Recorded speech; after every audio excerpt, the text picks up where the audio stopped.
Rois 3. Salomon s'allia par mariage avec Pharaon, roi d'Égypte. Il prit pour femme la fille de Pharaon, et il l'amena dans la ville de David, jusqu'à ce qu'il eût achevé de bâtir sa maison, la maison de l'Éternel et le mur d'enceinte de Jérusalem. Le peuple ne sacrifiait que sur les hauts lieux, car jusqu'à cette époque il n'avait point été bâti de maison au nom de l'Éternel. Salomon aimait l'Éternel, et suivait les coutumes de David son père. Seulement, c'était sur les hauts lieux qu'il offrait des sacrifices et des parfums. Le roi se rendit à Gabaon pour y sacrifier, car c'était le principal des hauts lieux. Salomon offrit 1000 holocaustes sur l'autel. À Gabaon, l'Éternel apparut en songe à Salomon pendant la nuit, et Dieu lui dit : « Demande ce que tu veux que je te donne. » Salomon répondit : « Tu as traité avec une grande bienveillance ton serviteur David, mon père, parce qu'il marchait en ta présence dans la fidélité, dans la justice et dans la droiture de cœur envers toi. Tu lui as conservé cette grande bienveillance, et tu lui as donné un fils qui est assis sur son trône, comme on le voit aujourd'hui. Maintenant, Éternel, mon Dieu, tu as fait régner ton serviteur à la place de David, mon père, et moi je ne suis qu'un jeune homme, je n'ai point d'expérience. Ton serviteur est au milieu du peuple que tu as choisi, peuple immense, qui ne peut être ni compté ni nombré à cause de sa multitude. Accorde donc à ton serviteur un cœur intelligent pour juger ton peuple, pour discerner le bien du mal, car qui pourrait juger ton peuple, ce peuple si nombreux ? Cette demande de Salomon plut au Seigneur. Et Dieu lui dit : « Puisque c'est là ce que tu demandes, puisque tu ne demandes pour toi ni une longue vie, ni des richesses, ni la mort de tes ennemis, et que tu demandes de l'intelligence pour exercer la justice, voici, j'agirai selon ta parole. Je te donnerai un cœur sage et intelligent, de telle sorte qu'il n'y aura eu personne avant toi, et qu'on ne verra jamais personne de semblable à toi. Je te donnerai, en outre, ce que tu n'as pas demandé, des richesses et de la gloire, de telle sorte qu'il n'y aura pendant toute ta vie aucun roi qui soit ton pareil. Et si tu marches dans mes voies, en observant mes lois et mes commandements, comme l'a fait David ton père, je prolongerai tes jours. » Salomon s'éveilla, et voilà le songe. Salomon revint à Jérusalem et se présenta devant l'arche de l'alliance de l'Éternel. Il offrit des holocaustes et des sacrifices d'action de grâce, et il fit un festin à tous ses serviteurs. Alors 2 femmes prostituées vinrent chez le roi, et se présentèrent devant lui. L'une des femmes dit : « Pardon, mon Seigneur, moi et cette femme nous demeurions dans la même maison, et je suis accouchée près d'elle dans la maison. 3 jours après, cette femme est aussi accouchée. Nous habitions ensemble. Aucun étranger n'était avec nous dans la maison, il n'y avait que nous 2. Le fils de cette femme est mort pendant la nuit, parce qu'elle s'était couchée sur lui. Elle s'est levée au milieu de la nuit, elle a pris mon fils à mes côtés, tandis que ta servante dormait, et elle l'a couché dans son sein, et son fils qui était mort, elle l'a couché dans mon sein. Le matin, je me suis levée pour allaiter mon fils, et voici, il était mort. Je l'ai regardé attentivement le matin, et voici, ce n'était pas mon fils que j'avais enfanté. » L'autre femme dit : « Au contraire, c'est mon fils qui est vivant, et c'est ton fils qui est mort. » Mais la première répliqua : « Nullement, c'est ton fils qui est mort, et c'est mon fils qui est vivant. » C'est ainsi qu'elles parlèrent devant le roi.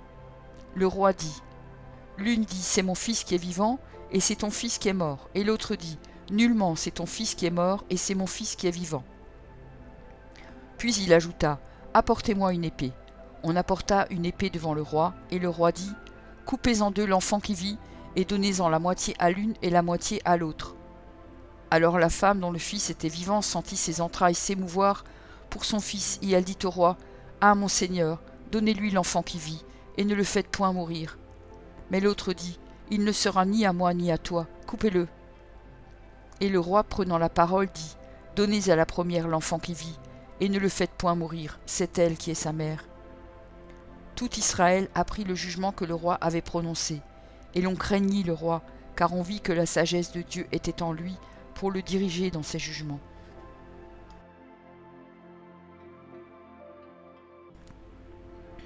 « 1 Roi 4.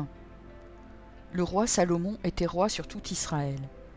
Voici les chefs qu'il avait à son service.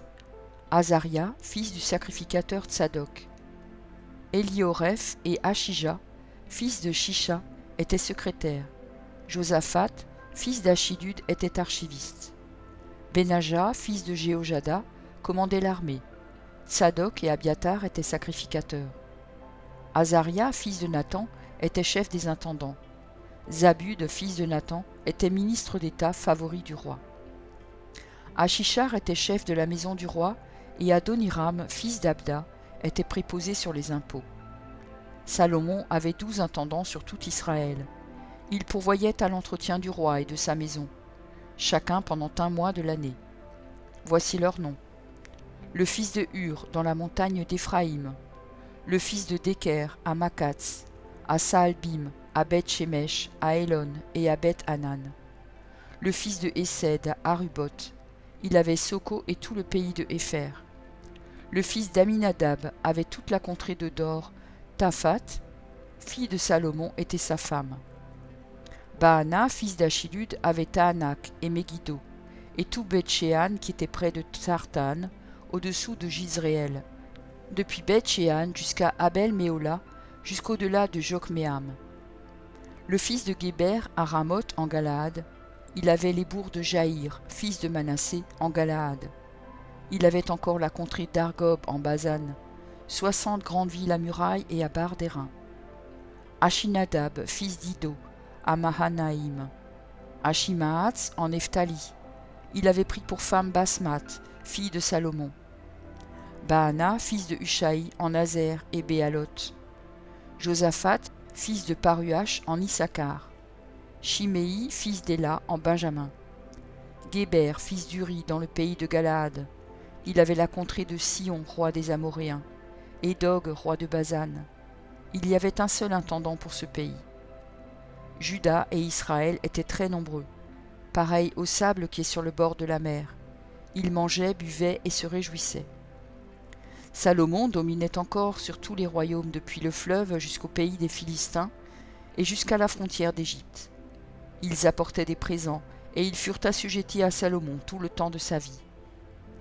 Chaque jour, Salomon consommait en vivres 30 corps de fleurs de farine et 60 corps de farine, 10 bœufs gras, 20 bœufs de pâturage et 100 brebis, outre les cerfs, les gazelles, les daims et les volailles engraissées. Il dominait sur tout le pays de l'autre côté du fleuve, depuis Tifsach jusqu'à Gaza, sur tous les rois de l'autre côté du fleuve, et il y avait la paix de tous les côtés alentours. Juda et Israël, depuis Dan jusqu'à Beer-Shéba, habitèrent en sécurité, chacun sous sa vigne et sous son figuier, tout le temps de Salomon. Salomon avait 40 000 crèches pour les chevaux destinés à ses chars et 12 000 cavaliers. Les intendants pourvoyaient à l'entretien du roi Salomon et de tous ceux qui s'approchaient de sa table, chacun pendant son mois. Ils ne laissaient manquer de rien. Ils faisaient aussi venir de l'orge et de la paille pour les chevaux et les coursiers dans le lieu où se trouvait le roi, chacun selon les ordres qu'il avait reçus. Dieu donna à Salomon de la sagesse, une très grande intelligence et des connaissances multipliées comme le sable qui est au bord de la mer. La sagesse de Salomon surpassait la sagesse de tous les fils de l'Orient et toute la sagesse des Égyptiens. Il était plus sage qu'aucun homme, plus qu'Étan, les Zrachites, plus qu'Éman, Calcol et Darda, les fils de Machol, et sa renommée était répandue parmi toutes les nations d'alentour.